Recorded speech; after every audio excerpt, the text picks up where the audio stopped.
Hello, अस्सलाम वालेकुम everyone. वालेकुम अस्सलाम sir.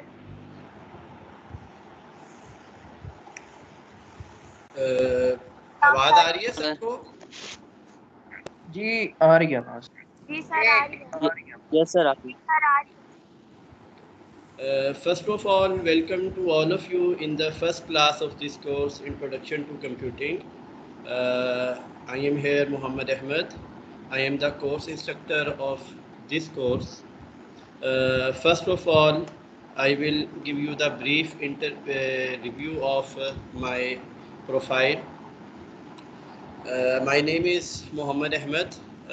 I did my electrical engineering from Center for Advanced Studies in Engineering in 2012. Then I joined CASE as lab engineer in 2012. Then I started my master's degree again from CASE in 2012 and completed master's degree in 2015. I also received Sir Syed Gold Medal in my master's degree for throughout best academic performance. Then I had been promoted to the lecturer position in 2017, and my area of interest is communication systems, signal processing, and machine learning. Machine learning is also my area of research in my PhD thesis. I am also pursuing my PhD from uh, University of Engineering and Technology, Texla. And I started my PhD from in 2018.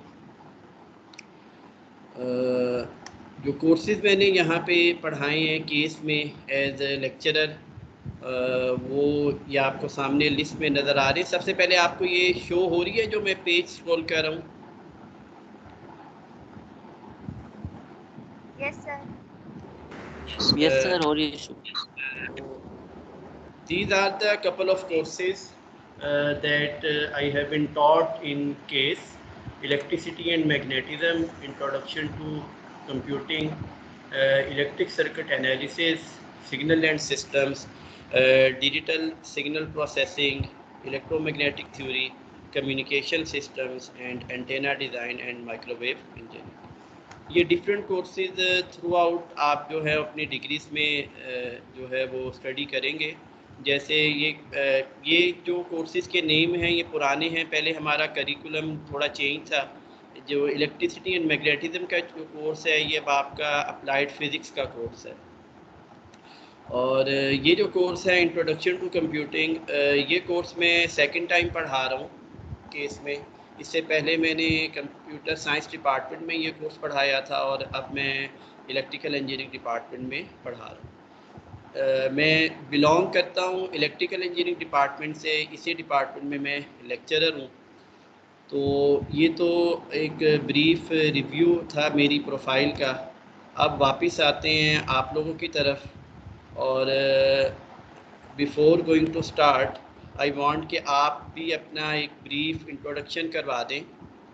Just अपना name, आपने कहाँ से अपनी FSc की है, FSc की है, ICS की है, और मार्क्स वगैरह ये चीज़ें आप जो है वो हमसे शेयर करें ताकि मुझे आइडिया हो जाए कि कौन जो है वो किस कॉलेज से पढ़ के आया और किसके कितने मार्क्स वगैरह हैं।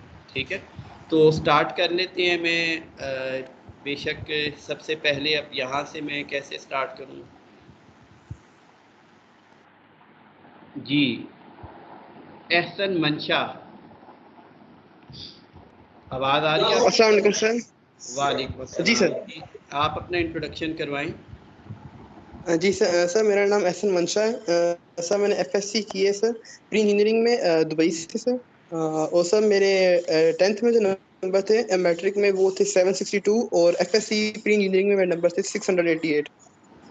अच्छा, एक सेकंड क्वेश्चन है जिसका आप लोगों ने सबने आंसर करना है कि why you joined SSK साइटी।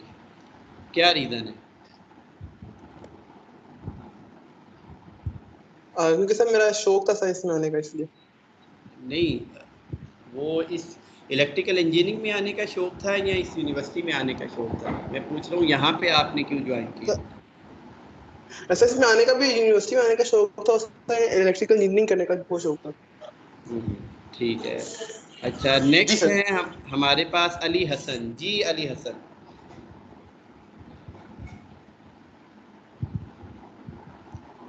Ali Hasan, आवाज़ आ रही है आपको?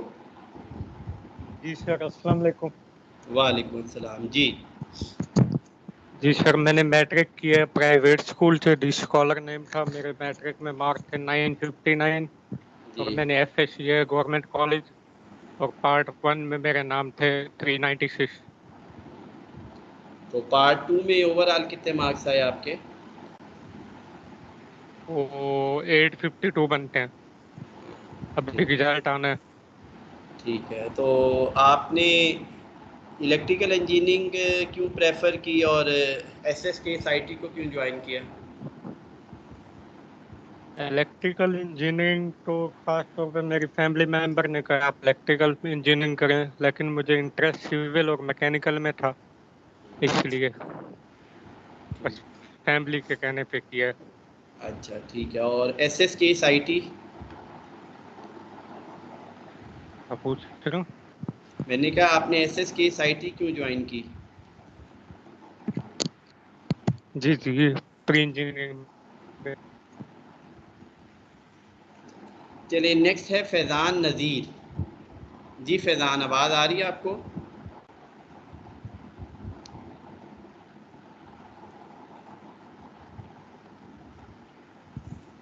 Hello Faizan, are you hearing me? आवाज आ रही है सर। जी, आप बताएं, अपना सर इंट्रोडक्शन करवाएं। सर मेरा नाम फैज़ान नज़ीर है। मैंने अपनी मैट्रिक दी एजुकेटर मरी कैंपस से की है। मेरे 935 नंबर थे मैट्रिक में। ठीक है। और मैंने अपनी FSC की है PGC बाराकऊ से। और 817 नंबर थे प्री इंजीनियरिंग FSC में। ठीक, सही। तो आपने इलेक्ट्रिकल इंजीनियरिंग क्यों जो है वो प्रेफर की? सर इलेक्ट्रिकल इंजीनियरिंग इसलिए चूज़ किया सर क्योंकि ये मेरा शौक था इलेक्ट्रिकल इंजीनियरिंग करने का। सही। चलें, नेक्स्ट है हमाद नूर।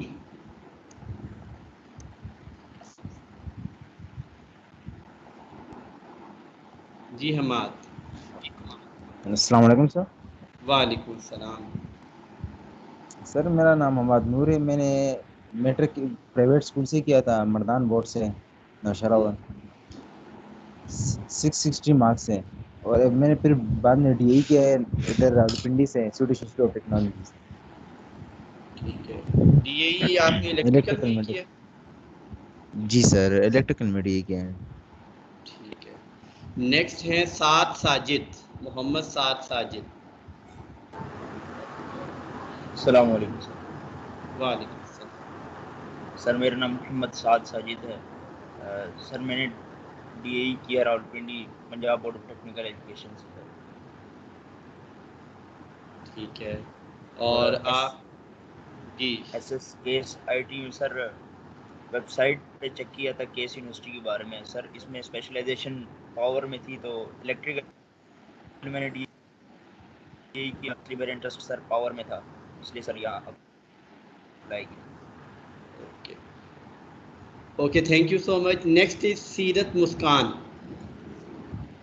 अस्सलाम वालेकुम सर। वालेकुम सलाम। सर मेरा नाम सीरत मुस्कान है। मैंने दरियाबाद स्कूल से मैट्रिक किया है, 951 मार्क्स थे। देन मैंने CP से FSC कंप्लीट किया, उसमें मेरे मार्क्स बहुत ही गंदे थे, 667। Y joined SSK-SIT? सर सच्ची बताऊं या झूठ बताऊं? नहीं, सच ही बताना है, हम इधर झूठ आपसे पूछ रहे हैं। सर नंबर बहुत कम थे तो कहीं हो ही नहीं रहा था, फिर मैंने यहाँ ले लिया। अच्छा, आप रावलपिंडी से बिलोंग करती हैं, दरियाबाद स्कूल? जी जी। अच्छा, कहाँ पे ये? मैंने भी दरियाबाद स्कूल से ही मैट्रिक किया हुआ है और मैं भी सर ये रावलपिंडी से ही बिलोंग करता हूँ। रावलपिंडी ग्वालमंडी साइड से। जी जी, मैं सदर वाली साइड पे रहता हूँ।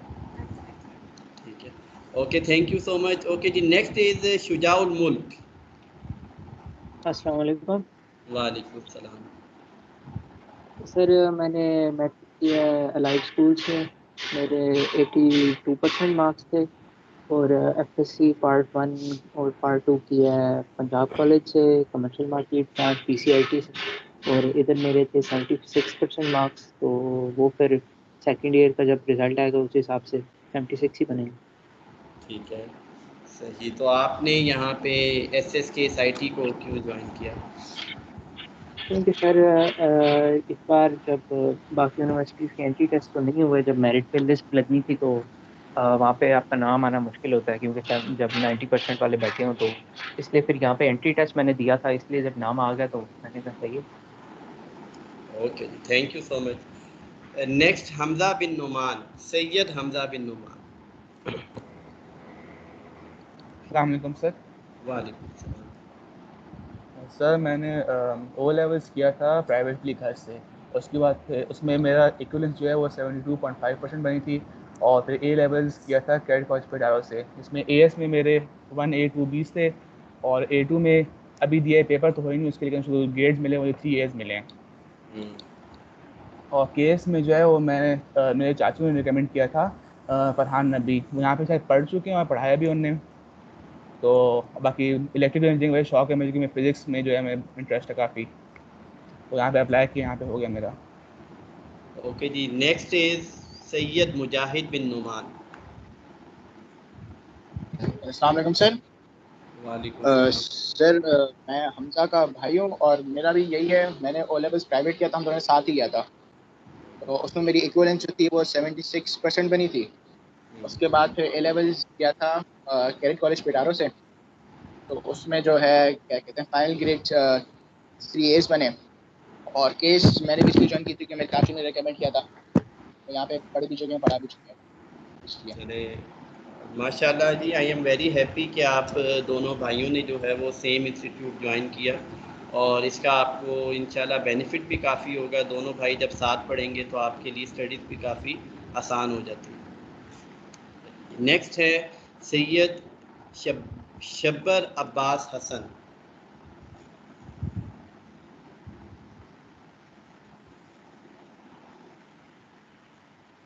जी, आवाज़ आ रही है आपको?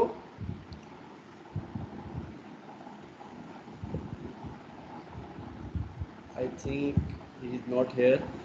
तैयब अली खान नेक्स्ट. अस्सलाम वालेकुम सर. वालेकुम सलाम. सर मेरा नाम तैयब अली खान है और मैं सिटी स्कूल से मैंने अपना ओ लेवल्स किए. जो IBC से मैंने रिजल्ट कन्वर्ट कराया, 75% मेरे ओ लेवल्स में थे. उसके बाद मैंने रूट्स इंटरनेशनल कॉलेज से मैंने अपना FSC किए. तो FSC में जो मेरे नंबर थे तो वो थे तकरीबन 685 थे. और बस चलें, नेक्स्ट उस्मान जफ़र.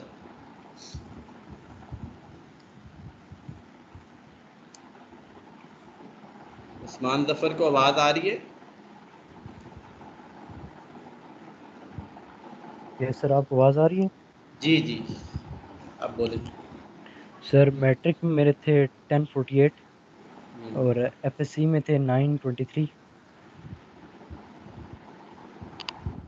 जी, तो कहाँ से आपने FSC की? सर ये FC डिग्री कॉलेज वाकंड से. डिग्री कॉलेज वाकंड से. तो आपने SSK SIT को क्यों ज्वाइन किया? करीब था इसलिए? वाकंड में ही रहते हैं आप? जी जी, वाकंड में रहता हूँ. अच्छा, चलें ठीक है. नेक्स्ट वहाज सफदर. हेलो, अस्सलाम वालेकुम सर. आपको आवाज़ आ रही है मेरी? जी जी, आ रही है. सर मेरा नाम वहाज सफदर है. मैंने मैट्रिक स्टैंडर्ड हाई स्कूल है ये टेंच बाटा मुगलाबाद में, वहाँ से किया है. और मेरे उसमें 62% नंबर थे. फिर मैंने Swedish institute of technology Rawalpindi से डिप्लोमा किया 3 इयर्स का इलेक्ट्रिकल में. उसमें मेरे 66% नंबर थे सर. ठीक है, तो आपने क्यों SSK SIT ज्वाइन की? सर मेरे बड़े भाई ने भी इंजीनियरिंग की थी 2008 में. जी तो उन्होंने मुझे रिकमेंड किया था कि आप इधर से इलेक्ट्रिकल इंजीनियरिंग करें। ठीक है, चलिए thank you so much. Wasif Saboor.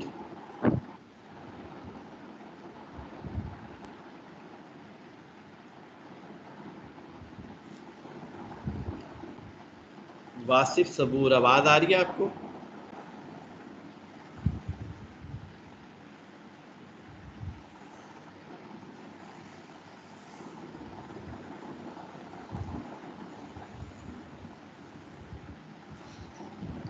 Ji I think Wasif नहीं है यहाँ पे। ओके जी, बहुत बहुत शुक्रिया आप लोगों ने अपना जो है वो इंट्रोडक्शन करवाया।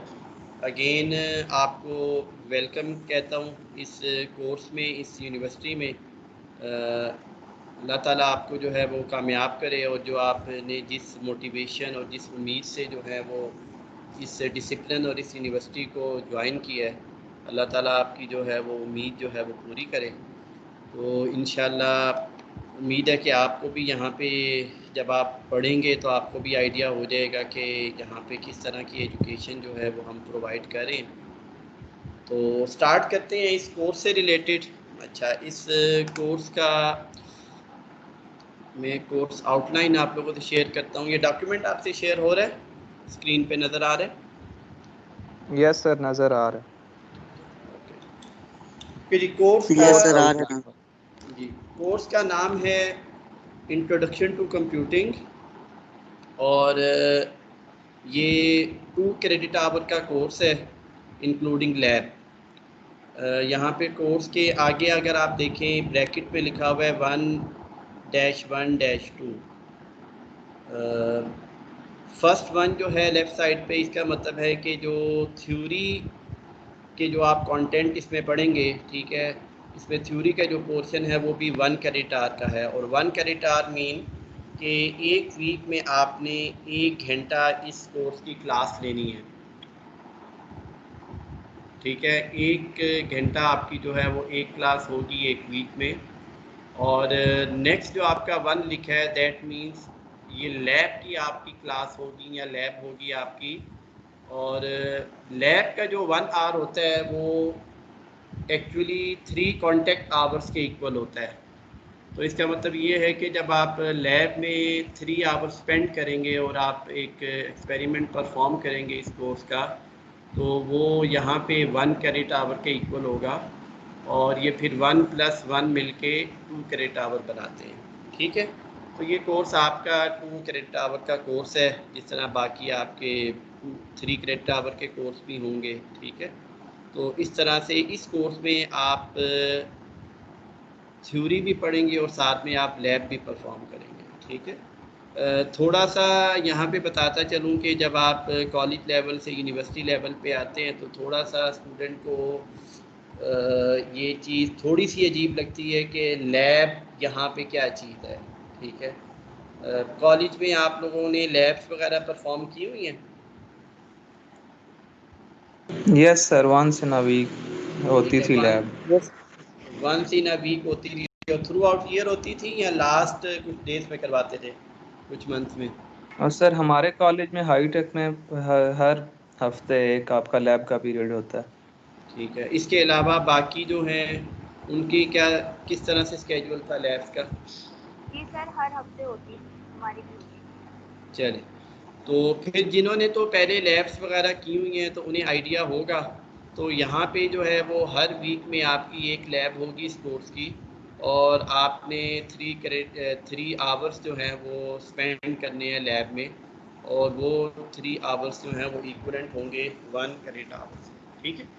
तो ये कोर्स आपका, पहले आपको ये क्लियर होना चाहिए कि what does mean of 2 credit hour course. ये क्लियर हो गया सबको? कोई ऐसा जिसे इसमें कंफ्यूजन हो कि ये 2 क्रेडिट आवर के कोर्स का क्या मतलब है?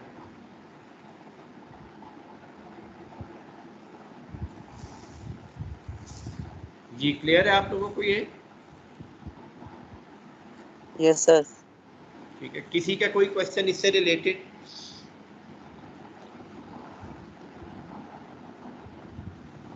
नो सर, कोई मसला नहीं।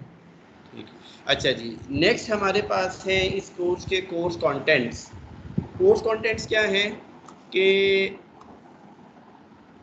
आप इस पूरे कोर्स में, इस पूरे सेमेस्टर में इस कोर्स में क्या क्या टॉपिक्स पढ़ेंगे, ये उसकी समराइज्ड फॉर्म है, ठीक है। डिटेल में नहीं लिखा, जस्ट कुछ बेसिक टॉपिक्स हैं, उनके नाम लिखनी है। ये हम थ्रू आउट दिस सेमेस्टर इस कोर्स में डिस्कस करेंगे। स्टार्ट से हम करेंगे और ये लास्ट टॉपिक हमारा होगा इंट्रोडक्शन टू डेटाबेसेस। तो ये सारे टॉपिक्स ड्यूरिंग द कोर्स हम डिस्कस करेंगे। इसमें कुछ आपको पहले एफएससी में जिन लोगों ने आईसीएस या कंप्यूटर का सब्जेक्ट रखा होगा तो उन्हें कुछ आइडिया होगा, और बाकी जिन्होंने अगर कंप्यूटर का सब्जेक्ट नहीं पढ़ा, प्री इंजीनियरिंग बैकग्राउंड से आए हैं, तो वो भी कोई इतना मुश्किल नहीं है। बहुत बेसिक कोर्स है ये, बहुत बेसिक टॉपिक्स हैं जो कि जब हम डिटेल में डिस्कस किया करेंगे क्लास में तो इंशाल्लाह आपको जो है वो उसकी क्लियर अंडरस्टैंडिंग हो जाएगी, ठीक है।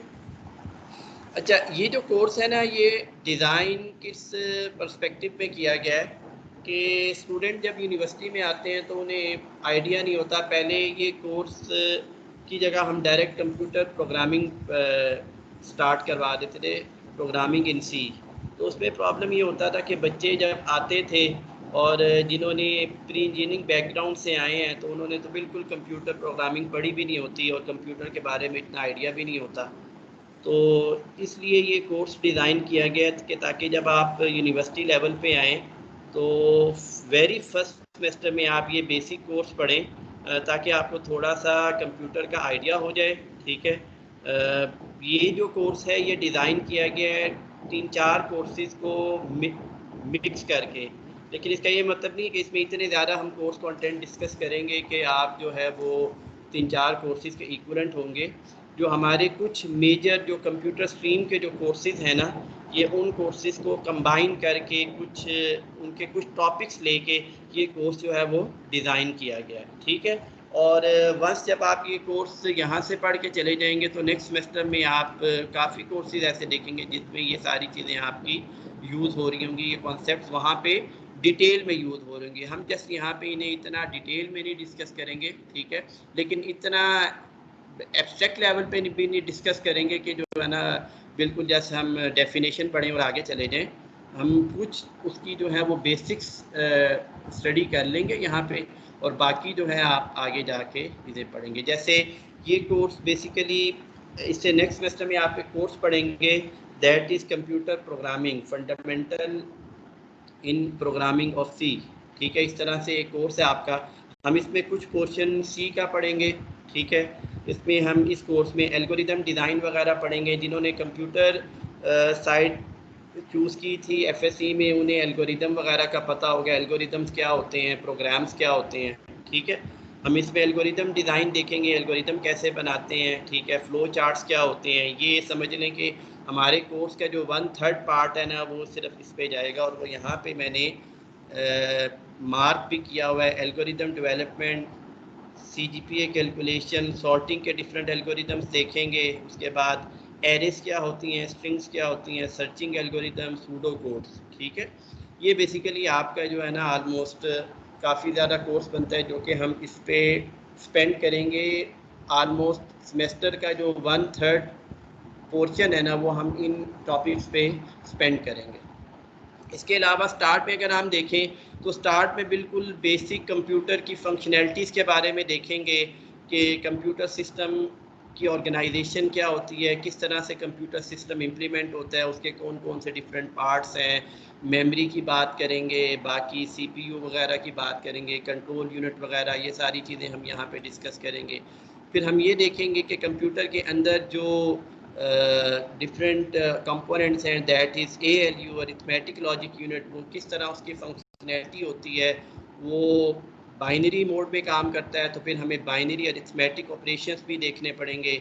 वहाँ पे फिर हम इनकी एडिशन देखेंगे, सब्ट्रैक्शन देखेंगे। सब्ट्रैक्शन के भी फिर डिफरेंट मेथड्स हैं, ones complement, twos complement.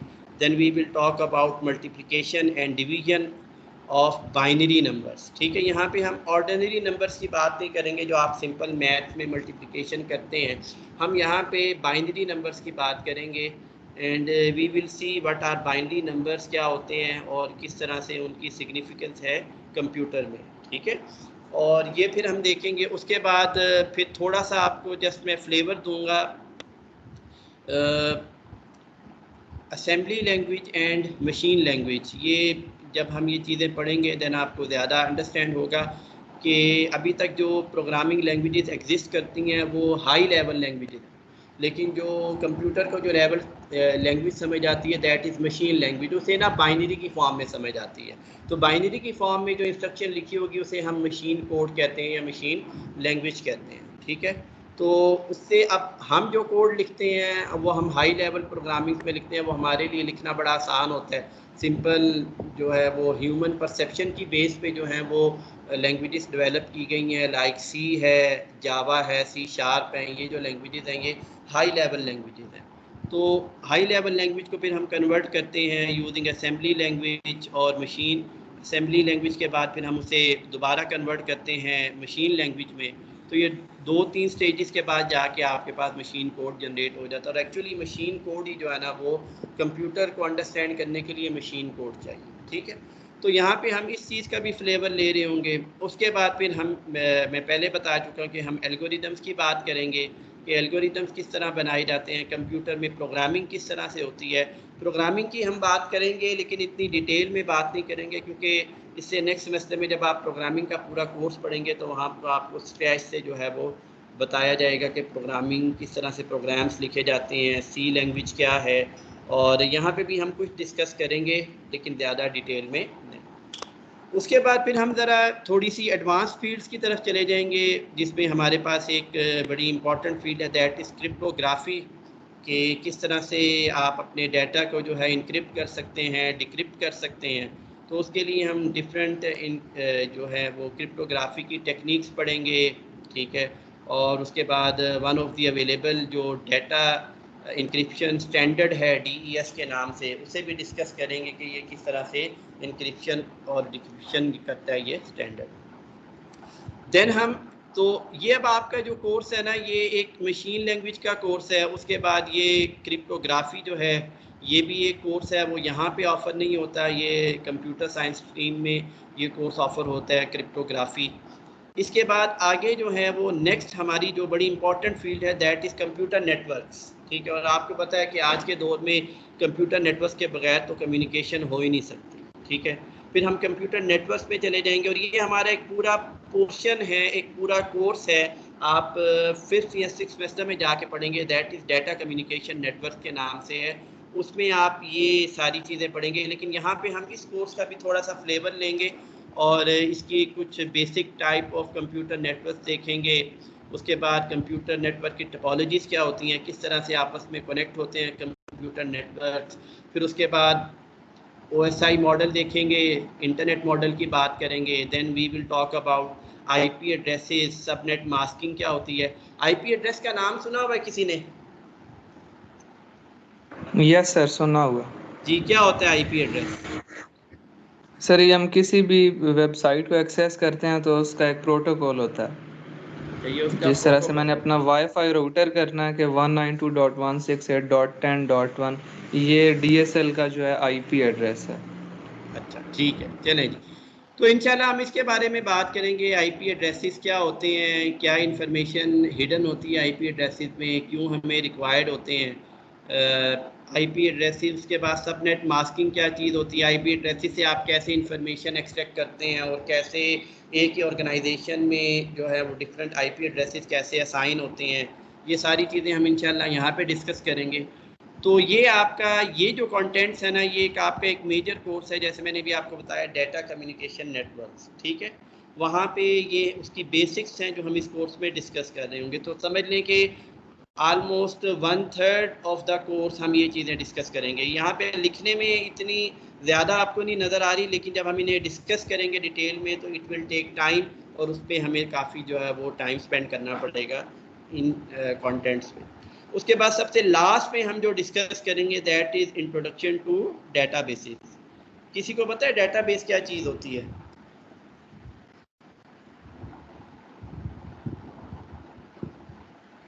Hello hello no sir. जी जी सर। किसी को सिंगल पर्सन को आइडिया हो, नाम सुना हो कभी डेटाबेस का, क्या चीज़ होती है डेटाबेस? सर डेटाबेस से आइडिया यही हो रहा है कि जैसे हमारा यूनिवर्सिटी में LMS है तो वो हमारा डेटाबेस है आपकी जी यूनि में। बिल्कुल ऐसा ही है। आपके हर यूनिवर्सिटी में, अगर हम यूनिवर्सिटी की एग्जांपल लें तो आपका पूरा जो बायोडाटा गिवन है, ठीक है, यूनिवर्सिटी के पास उन्होंने अपना एक डेटाबेस बनाया और उस डेटाबेस को जो है जो ऑथराइज्ड पर्सन एक्सेस कर सकते हैं। ऑथराइज्ड पर्सन मतलब जैसे मैं हूँ, मैं यहाँ पे जॉब करता हूँ, टीचर हूँ, तो मैं एक्सेस कर सकता हूँ, लेकिन आप उस तरह से अपने डेटाबेस को एक्सेस, हमारे सिस्टम के डेटाबेस को एक्सेस नहीं कर सकते। ठीक है, तो डेटाबेस क्या होता है, किस तरह से बनाए जाते हैं, ये सारी चीज़ें, उसमें किस तरह से आप क्यूरी डालते हैं, ये सारी चीज़ें इंशाल्लाह हम ये सबसे लास्ट में डिस्कस करेंगे। और ये सबसे आजकल जो है वो समझ लें कि इम्पॉर्टेंट सब्जेक्ट है।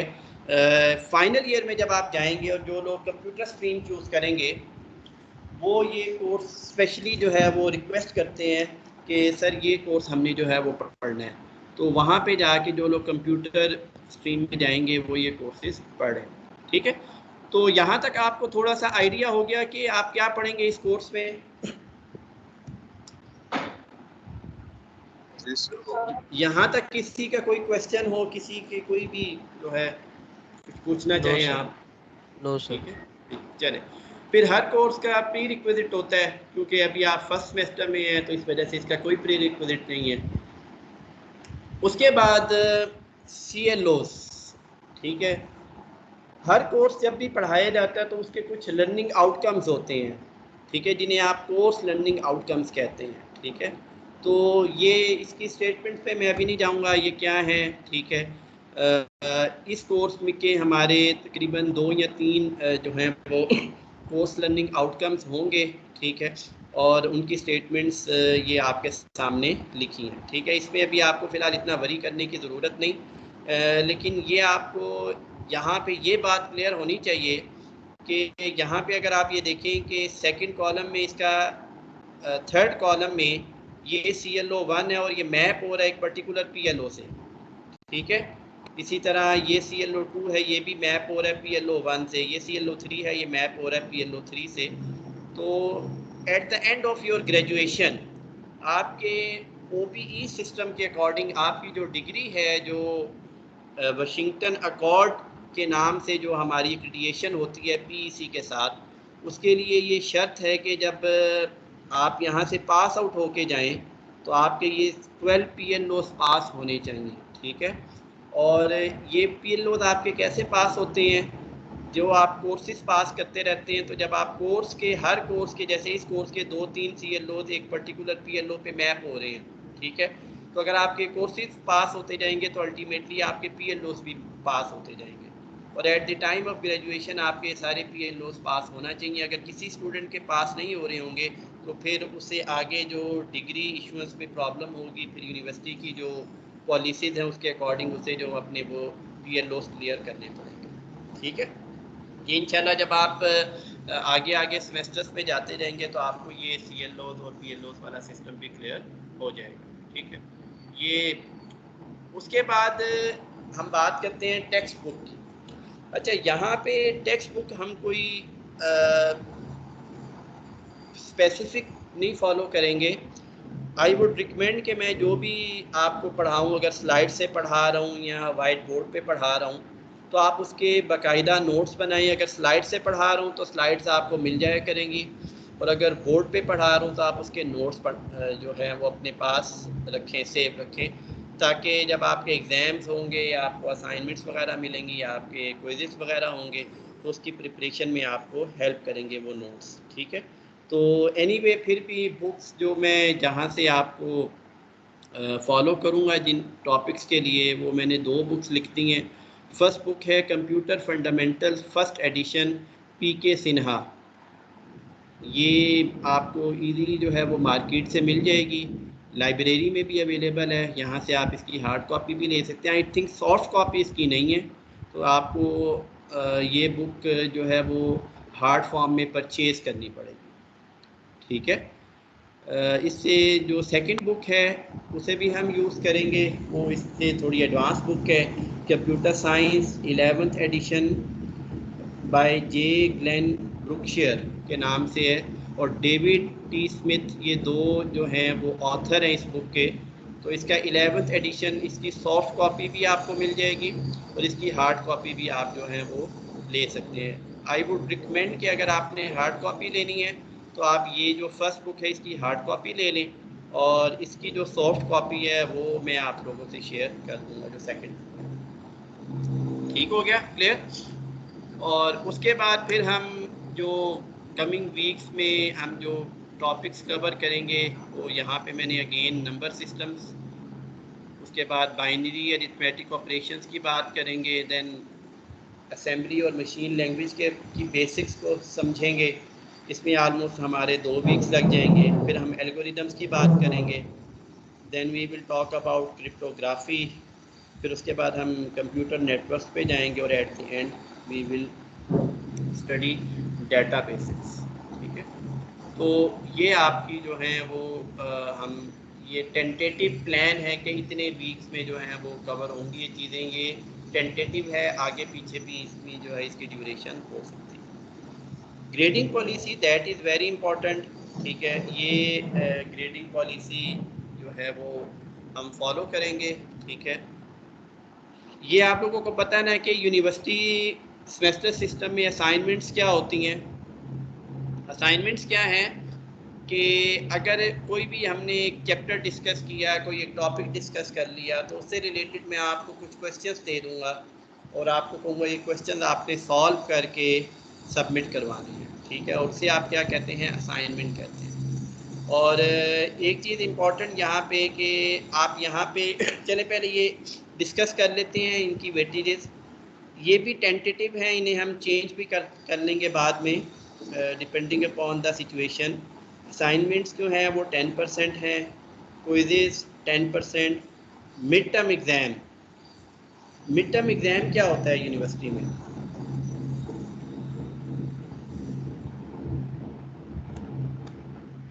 नहीं पता सर मिड टर्म एग्जाम का। मिड टर्म एग्ज़ाम ये होता है कि जब आपके 7 वीक गुजर जाते हैं ना सेमेस्टर के स्टार्ट से, तो उसे कहते हैं mid of semester. 8th week में आपका एक एग्ज़ाम होता है जिसमें हमने स्टार्ट से लेके मिड टर्म तक जो भी पढ़ा होता है वो सारा सिलेबस आपके उस एग्ज़ाम में इंक्लूड होता है, ठीक है।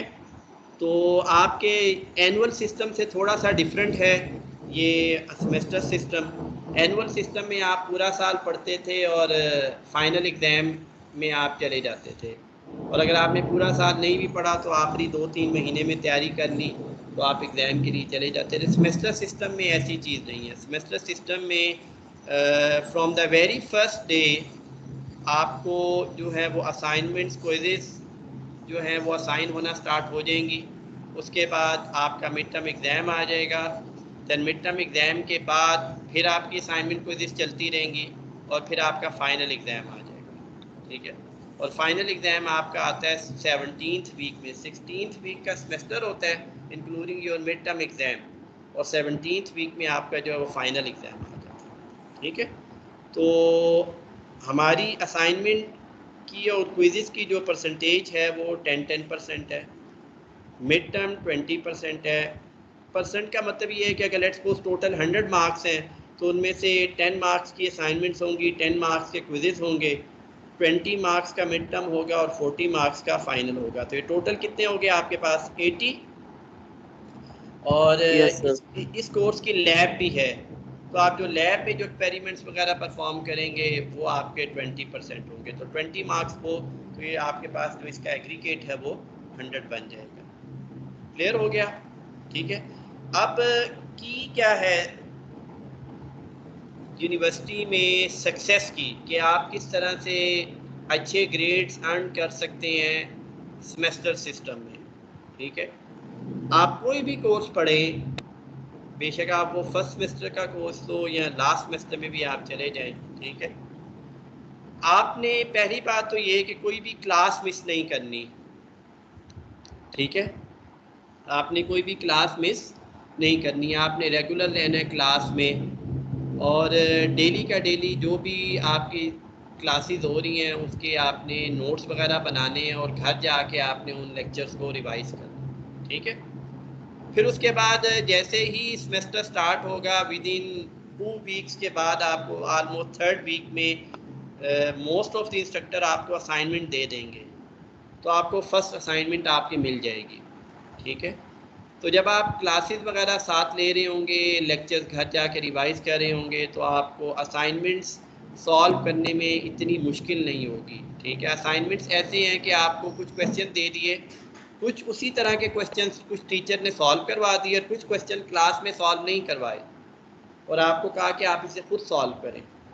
तो आपकी जो अंडरस्टैंडिंग है सेमेस्टर में जो आपने क्लास में ली है और जो कुछ क्वेश्चन टीचर ने जो आपको सॉल्व करवा दिए हैं, उस अंडरस्टैंडिंग को यूज़ करके आपने बाकी जो असाइनमेंट के क्वेश्चन सॉल्व करने हैं। ऑफ कोर्स उसमें टीचर आपकी हेल्प करेंगे, मैं आपकी हेल्प करूंगा, जहाँ पे आपको प्रॉब्लम आएगी आप आके मुझसे डिस्कस करेंगे और मैं आपको सलूशन नहीं एग्जैक्ट बताऊंगा, लेकिन आपको ये बता दूंगा कि ये इस तरह से सॉल्व होगी। वंस जब आप असाइनमेंट सबमिट करवा देंगे, ठीक है, उसके बाद आपको उस असाइनमेंट का सलूशन मिल जाएगा। वो मेरी रिस्पॉन्सिबिलिटी है कि जब आपने एक असाइनमेंट सबमिट करवा दी, उसका असाइनमेंट सबमिट करवाने के 1-2 दिन के बाद आपको उस असाइनमेंट का सलूशन मिल जाएगा और आपकी असाइनमेंट मार्क होके भी आपको 1-2 वीक्स में वापस मिल जाएंगी, ताकि आप अपनी असाइनमेंट्स में जो मिस्टेक्स हैं उन्हें देख सकें कि कहाँ पे आपने मिस्टेक की। फिर उसके बाद मेरी पॉलिसी ये होती है कि जैसे ही असाइनमेंट आपने सबमिट करवाई, आपका सलूशन मैंने दे दिया, उस सलूशन के 2-3 दिन के बाद आपका उसी असाइनमेंट में से क्विज होगा, ठीक है। तो अगर आपने असाइनमेंट की होगी खुद और जो आपकी मिस्टेक्स हुई होंगी वो आपने सलूशन को देख के ठीक कर ली होंगी, तो ये जो आपका क्विज है ना, ये आपका बड़ा अच्छा हो जाएगा, ठीक है, क्योंकि ये उसी असाइनमेंट से रिलेटेड होगा। Course question as it is वो नहीं होंगे, ये वो एनुअल सिस्टम नहीं है कि जिसमें एज इट इज़ बुक का क्वेश्चन टीचर ने उठा के बोर्ड में दे दिया, ठीक है, ऐसे नहीं होगा। क्वेश्चन होंगे उसी तरह के, लेकिन उसकी स्टेटमेंट्स डिफरेंट होंगी, ठीक है। लेकिन अगर आपने असाइनमेंट वगैरह सॉल्व की होगी खुद, तो आपको क्विज सॉल्व करने में बड़ी आसानी होगी, ठीक है। तो अब आप ये देखें कि क्विज प्रिपेयर करने के लिए आपको क्या चीज़ प्रिपेयर करनी पड़ेगी? असाइनमेंट्स प्रिपेयर करने पड़ेंगे। अगर आपने असाइनमेंट प्रिपेयर कर ली और इंटरेस्टिंगली नॉट ओनली क्विज, फिर आपका जब 1-2 वीक और गुजर जाएंगे, फिर मैं आपको सेकंड असाइनमेंट दे दूंगा, फिर आप सेकंड असाइनमेंट खुद से सॉल्व करेंगे जो हमने टॉपिक्स पढ़े होंगे उससे आगे, फिर वो आप असाइनमेंट मुझे सबमिट करवाएंगे, फिर उसका सलूशन भी मैं आपको दे दूंगा, तो फिर आपका उसके बाद भी क्विज होगा। तो अब आपको क्या इन दोनों क्विज़ की तैयारी करनी पड़ेगी? ये तो क्विज़ आपके ऑटोमेटिकली प्रिपेयर हो जाएंगे अगर आपने असाइनमेंट खुद से सॉल्व कर लिया। क्लियर हो गया? Yes sir, yes sir, clear है। और इंटरेस्टिंगली जैसे ही आप क्विज 2 या क्विज 3 देंगे, उसके बाद आपको पता चलेगा अब तो मिड टर्म एग्जाम आ गए। अच्छा, मिड टर्म एग्जाम में क्या होगा? मिड टर्म एग्जाम में मैं कहूँगा कि ठीक है, जो हमने फर्स्ट डे से लेके ये 7th वीक तक जो कुछ स्टडी किया ना, ये आपके एग्जाम में आ रहा है, और वो जो कुछ हमने स्टडी किया होगा उससे रिलेटेड मैं आपकी असाइनमेंट में से भी क्वेश्चन पूछ चुका हूँगा। तो अब आपने असाइनमेंट भी खुद सॉल्व की, तो आपको इसका मतलब वो टॉपिक्स भी सारे क्लियर होंगे जो हमने पढ़े होंगे 7th वीक तक। तो क्या आपकी मिड टर्म एग्जाम की प्रिपरेशन नहीं हो जाएगी खुद ब खुद? Yes sir. ठीक है, तो मिड टर्म एग्जाम भी आपकी प्रिपरेशन भी आपकी खुद ब खुद हो जाएगी। तो जो मैं कह रहा था ना कि सक्सेस क्या है, सक्सेस की क्या है अच्छे ग्रेड्स लेने के लिए जो सेमेस्टर सिस्टम में, दैट इज़ कि आप कोई लेक्चर मिस ना करें, डेली के डेली लेक्चर्स लें, और उसके बाद फिर आप जो है वो इसे असाइनमेंट खुद सॉल्व करें। जहाँ पे आपको हेल्प की ज़रूरत हो आप आके इंस्ट्रक्टर से डिस्कस करें। उसके बाद जब आपको असाइनमेंट का सलूशन मिल जाए उसे आप टैली करें, उसके साथ अपनी मिस्टेक्स देखें। फिर अगर आपको कोई प्रॉब्लम आ रही है देन आप अगेन इंस्ट्रक्टर के पास जाएं कि सर ये सोल्यूशन में आपने ये बात लिखी, मुझे नहीं क्लियर हो रही, काइंडली एक्सप्लेन कर दें, ठीक है। तो उससे आपके क्विज़ भी प्रिपेयर हो जाएंगे, मिड टर्म एग्जाम भी प्रिपेयर हो जाएगा, और ये फिर सिलसिला चलता रहेगा। मिड टर्म के बाद भी इसी तरह से आपको असाइनमेंट्स मिलेंगी, आप उन्हें प्रिपेयर करेंगे, क्विज़ होंगे, तो आपके इस तरह फाइनल एग्ज़ाम भी आ जाएंगे, ठीक है। तो आपने जस्ट क्लासेस लेनी है डेली, कोई मिस क्लास नहीं करनी, नोट्स बनाने हैं। अगर टीचर जो है वो स्लाइड्स दे रहा है या कोई भी रीडिंग मटेरियल दे रहा है, वो आपने प्रॉपरली रीड करना है, रिवाइज करना है लेक्चर्स को, और असाइनमेंट्स खुद प्रिपेयर करनी है। तो ये जो बाकी जो आपकी असेसमेंट्स है ना ठीक है, ये आपकी खुद ब खुद सीधी होती जाएंगी, खुद ब खुद क्लियर हो जाएंगी ये सारी असेसमेंट्स आपकी, और बड़े अच्छे ग्रेड्स के साथ क्लियर हो जाएंगी, ठीक है। और जिन बच्चों को ये बात समझ आ जाती है ना सेमेस्टर सिस्टम में, उनके लिए सेमेस्टर सिस्टम बड़ा आसान हो जाता है from the very first day. और जिन्हें ये बात नहीं समझ आती, उनके लिए सेमेस्टर सिस्टम सबसे मुश्किल बन जाता है, वो मैनेज ही नहीं कर सकते इन चीज़ों को, ठीक है। तो ये बात आपने जो है वो जहन में रखनी है। होपफुली ये जो डिस्कशन है जो मैंने अभी आपको बताई है कि किस तरह से आप जो है वो अच्छा परफॉर्म कर सकते हैं, ठीक है, ये आपको क्लियर होगी। इसमें कोई क्वेश्चन किसी तरह का?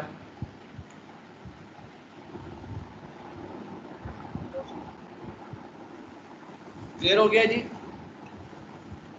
ठीक है, ओके जी। उसके बाद अबाउट इंस्ट्रक्टर, ये पहले ही हमने इंट्रोडक्शन कर लिया है, ठीक है। व्हाट्सएप ग्रुप आपका ऑलरेडी बन गया हुआ है, उसमें ये मेरा नंबर है, ठीक है, आप इसे नोट कर सकते हैं, ठीक है। अगर आपको किसी भी तरह का कोई प्रॉब्लम है तो वो आप मुझसे डिस्कस कर सकते हैं रिलेटेड टू द कोर्स। और बाकी जो है ये जनरल पॉलिसीज़ हैं, ठीक है। ये इस तरह से आपने जो है वो असाइनमेंट जो आपको मिलेगी ना, जिसे हम होमवर्क भी कहते हैं, उसकी एक ड्यू डेट होती है, डेडलाइन होती है, ठीक है। वो आपने असाइनमेंट उस डेडलाइन से पहले पहले सबमिट करवानी है। अगर आप उस डेडलाइन तक वो असाइनमेंट ना सबमिट करवा सकें तो उसके बाद फिर हम असाइनमेंट एक्सेप्ट तो कर लेते हैं। मतलब लेट्स सपोज कि अगर आपकी आज की डेडलाइन थी, आपने आज तक असाइनमेंट सबमिट करवानी है और आप किसी रीज़न से नहीं सबमिट करवा सके, तो ठीक है, मैं आपको फेवर दे दूँगा कि आप मुझे कल तक सबमिट करवा दें। और लेकिन डेडलाइन के बाद जब आपकी असाइनमेंट की सबमिशन होती है तो उसमें आपकी मार्क्स की डिडक्शन होती रहती है साथ साथ, ये बात आपने याद रखनी है। अगर आप लेट्स सपोज एक दिन के बाद कराएंगे तो मैं आपको कहूँगा कि मैं आपके 20% मार्क्स डिडक्ट कर दूँगा। अगर आप एक हफ्ते के बाद करवा रहे हैं तो मैं आपको कहूँगा आपके लेट्स सपोज 50% मार्क्स डिडक्ट होंगे। और अगर आप बिल्कुल ही लेट हैं कि सेमेस्टर के स्टार्ट पे मैंने असाइनमेंट दी थी और आप मिड टर्म के पास आ रहे हैं मुझे असाइनमेंट सबमिट करवाने, कि सर काइंडली ये आप असाइनमेंट मेरी एक्सेप्ट कर लें, तो वो फिर आपकी एक्सेप्ट नहीं होगी, ठीक है। उस टाइम पे आपकी असाइनमेंट जो है वो एक्सेप्ट नहीं होगी। और बाज़ औक़ात इसमें अगर कुछ जो छोटी सी असाइनमेंट है, लाइक 1 पेज की असाइनमेंट है, मैंने लेक्चर में पढ़ाया और आपको कहा कि ये आपने सॉल्व करके कल सुबह तक सबमिट करवानी, तो उसमें फिर किसी तरह की कोई रिलैक्सेशन नहीं है, वो आपने सुबह सबमिट करवानी है तो करवानी है। अगर आप उससे लेट हो जाएंगे तो वो फिर एक्सेप्ट नहीं होगी, ठीक है। दूसरी चीज़ ये कि जो असाइनमेंट है, असाइनमेंट आपने किसी भी जो आपका क्लास फेलो है, ठीक है, उससे आपने कॉपी नहीं करनी है असाइनमेंट, ठीक है। आपने असाइनमेंट अगर कॉपी करेंगे और मेरे पास जब असाइनमेंट्स आ गई तो मैं तो सबकी असाइनमेंट्स देख सकता हूँ। तो अगर मैंने देख लिया कि कोई 2 असाइनमेंट्स कॉपीड है या 3 असाइनमेंट्स कॉपीड है और सेम लिखा हुआ है, ठीक है, तो फिर मैं उन सारी असाइनमेंट को स्ट्रेट अवे जो है ना वो 0 मार्क्स दे दूँगा, ठीक है। और उसमें ये नहीं मैं देखूँगा कि इसने खुद की थी और इसने चीटिंग की हुई है। ना आपने चीटिंग करवानी है असाइनमेंट में, ना आपने असाइनमेंट में चीटिंग करनी है, ठीक है। हाँ, आप डिस्कस कर सकते हैं, नो डाउट, आप टीचर से डिस्कस करें, आप अपने क्लास फेलो से डिस्कस करें कि मुझे बता दें कि इसका सलूशन पे मैं किस तरह से अप्रोच करूँ, कैसे मैं इसे सॉल्व कर सकता हूँ, आप ये डिस्कस कर सकते हैं। लेकिन अगर आप जो है उसका जो उसने जिस तरह से सॉल्व की है और एज इट इज़ आपने वही जो है सबमिट करवा दी मुझे, तो वो फिर जो है ना एक्सेप्टेबल नहीं होगी। क्लियर होगी ये चीज़? Yes sir.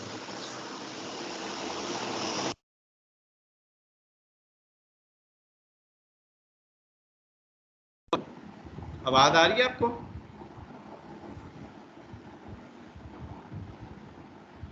Hello. Yes sir आ रही है। जी सर आ रही है। अच्छा, तो ये था आज बेसिकली कोर्स का इंट्रोडक्शन। कोर्स में हमने क्या क्या डिस्कस करेंगे ड्यूरिंग दिस सेमेस्टर, और उसके बाद फिर हमने CLOs की भी बात कर ली, फिर हमने ग्रेडिंग पॉलिसी की बात कर ली है, और मैंने आपको ये भी बता दिया कि किस तरह से आप अच्छा जो है वो परफॉर्म कर सकते हैं सेमेस्टर सिस्टम में, अच्छे ग्रेड्स ले सकते हैं। ठीक है, तो इसके अलावा अब आप इसमें से जो कुछ अभी हमने डिस्कशन की है, अगर आपका कोई भी क्वेश्चन है, कोई चीज़ है, तो वो प्लीज़ आप बेशक मुझसे डिस्कस कर लें।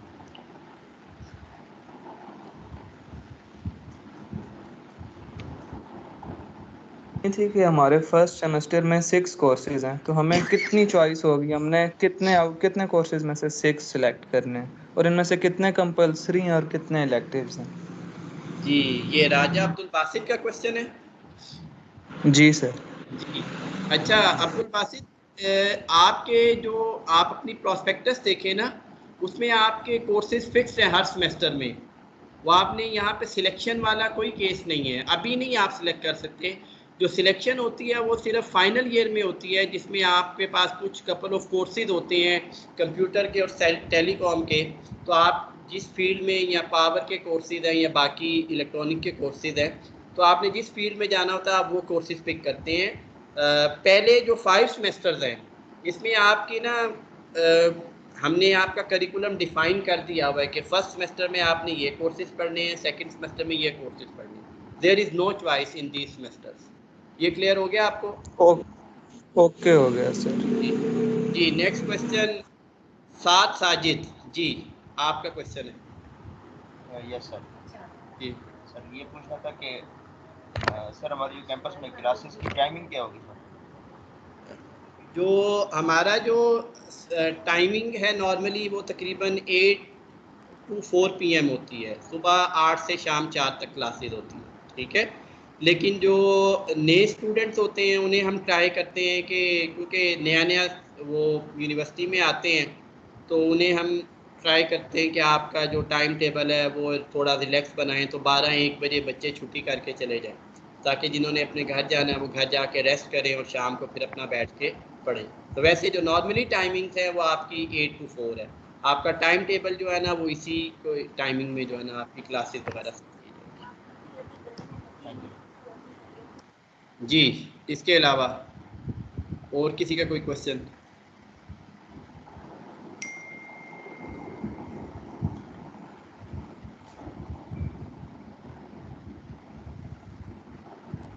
Excuse me sir. जी सर एक बात पूछिए, मतलब ये जो हम असाइनमेंट बनाएंगे और अगर मतलब गलत तो बनेगी, जाहिर सी बात है, तो जी उसमें मतलब जो मार्क्स हैं वो डिटेक्ट होंगे पहले ही उसमें जब आप जी, चेक ये करेंगे? 1 मिनट बच्चे, अभी 1 मिनट में आपसे शेयर करता हूँ। ये डॉक्यूमेंट अगेन शो हो रहा है आप लोगों को? नहीं। यस सर हो रहा है। अब हो रहा है। यस सर हो रहा है। ठीक है, ये आप इसकी ज़रा मार्क्स देखें कितने मैंने रखे हैं, 10 या 15%। लेट्स सपोज अगर मैं इसे 10 की बजाय 15 कर देता हूँ, तो इसका मतलब है 100 में से 15 मार्क्स असाइनमेंट के। अगर आपका क्वेश्चन गलत भी हो गया कोई इतना प्रॉब्लम नहीं है, उससे आपके ओवरऑल ग्रेड पे इतना ज़्यादा इफेक्ट नहीं आएगा। ठीक है, लेकिन फ़ायदा क्या होगा कि ये असाइनमेंट जब आप सॉल्व करेंगे ना, तो आपके आगे की जो असेसमेंट्स है ना, क्विज़, मिड टर्म और फाइनल एग्जाम, वो आपके बिल्कुल जो है ना वो स्ट्रेट अवे सीधे हो जाएंगे। उसमें आपके खुद ब खुद अच्छे मार्क्स आना शुरू हो जाएंगे। ठीक है, तो अगर आपके असाइनमेंट में कुछ क्वेश्चन गलत हो गए, ऑफकोर्स हर क्वेश्चन के मार्क्स होते हैं, वो डिडक्शन तो हो जाएगी, लेकिन जब आपको उसका सोल्यूशन मिल जाएगा तो आपकी वो मिस्टेक्स नेक्स्ट टाइम रिपीट नहीं होगी। अगर उसी से मिलता जुलता क्वेश्चन आपका क्विज या असाइनमेंट में आ गया, तो वहाँ पे आपको फिर उसके पूरे मार्क्स मिल जाएंगे। ठीक है, और किसी का कोई तो क्वेश्चन? सर इससे ओवरऑल रिजल्ट पे हमारा फर्क तो नहीं पड़ेगा? मैंने वही आपको बताया ना, अब आप खुद देखें कि 100 में से अगर असाइनमेंट भी कोई एक नहीं होती, लेट्स सपोज 5 असाइनमेंट्स हैं और आपके 10 मार्क्स है टोटल असाइनमेंट के, हर असाइनमेंट के 2 नंबर हैं, तो 2 नंबर में से आपका अगर एक क्वेश्चन भी गलत हो गया तो कितना पॉइंट, फर्ज करें कि 4 क्वेश्चन थे तो 0.5 मार्क्स कट जाएगा आपका, ठीक है। तो 0.5 मार्क्स से आपके ग्रेड पे इतना ज़्यादा इफेक्ट नहीं आएगा। लेकिन अगर आपने वो मिस्टेक अपनी ठीक ना की तो वो मिस्टेक आपकी आगे आगे ना ट्रेवर्स करती जाएगी। क्विज़ में भी आप सेम मिस्टेक करेंगे, जब मिड टर्म में करेंगे मिस्टेक तो मिड टर्म में अब उस एक क्वेश्चन के मार्क्स ज़्यादा होंगे, वो चीज़ आगे जाती जाएगी। और अगर आप फाइनल में भी आपने अगर उसी तरह का क्वेश्चन आया और आपने सेम मिस्टेक कर दी तो फाइनल में भी आपके उस क्वेश्चन के मार्क्स डिडक्ट होंगे, तो वहाँ पे आपकी पेनल्टी फिर बढ़ जाएगी। हाँ, अगर आप सिर्फ असाइनमेंट तक रहते हैं और असाइनमेंट में वो मिस्टेक करते हैं और उसके बाद आप सोल्यूशन को देख के या इंस्ट्रक्टर के पास आके वो क्वेश्चन समझ लेते हैं बाद में और फिर वो दोबारा मिस्टेक रिपीट नहीं करते, तो आगे कोई इतना इफेक्ट नहीं आएगा। क्लियर है सर? जी सर मैं आपसे ये पूछना था सर, ये क्विज़ेस जो होंगे ये सरप्राइज होंगे? क्विज़ेस सरप्राइज भी होते हैं और अनाउंस भी होते हैं, ठीक है। बाद औक़ात मैं क्लास में आऊँ और आते साथ ही आप भी अभी क्लास में ना आए तो मैंने बोर्ड पे सामने लिखा होगा कि ये क्विज़ है, इसे सॉल्व करें, ठीक है, ठीक है। सही है। तो वो सम Yes, टाइम sir. होता है कि स्टूडेंट्स की पंक्चुअलिटी चेक करने के लिए भी, कि अब ऐसा तो नहीं है कि क्लास अगर 11 बजे स्टार्ट हो रही है और आप 11 बजे क्लास में नहीं आए, तो फिर हो सकता है कि टीचर फिर आते साथ ही जो है ना वो कहे कि जी क्विज़ होगा सबसे पहले, ठीक है। तो सरप्राइज क्विज़ भी होते हैं और अनाउंस क्विज़ भी होते हैं। ज़्यादा अनाउंस्ड होते हैं, अगर लेट्स सपोज 7 क्विज़ हैं तो उसमें से आप ये मार्जिन रखेंगे 5 अनाउंस होंगे और 2 जो है वो सरप्राइज क्विज़ होंगे, ठीक है। ठीक है सर। और वो सरप्राइज क्विज भी ऐसे होते हैं कि आपको सम टाइम एक टॉपिक पढ़ाया क्लास में, ठीक है, और आपको समझ आ गई, उसकी अंडरस्टैंडिंग अच्छी हो गई, तो मैंने आपसे पूछा कि चलें इसका क्विज कर लेते हैं, तो आप भी बड़ी खुशी खुशी वो क्विज दे देंगे क्योंकि अभी अभी वो चीज़ पढ़ी होगी और आपको वो आता भी होगा, तो वो क्विज भी आपका अच्छा हो जाएगा। तो सरप्राइज क्विज नॉर्मली अच्छे भी हो जाते हैं, ठीक। Okay sir. जी, इसके अलावा और किसी का कोई क्वेश्चन? क्या कर रहा है? जी, और किसी के कोई क्वेश्चन? ऑन कर अपने आप को।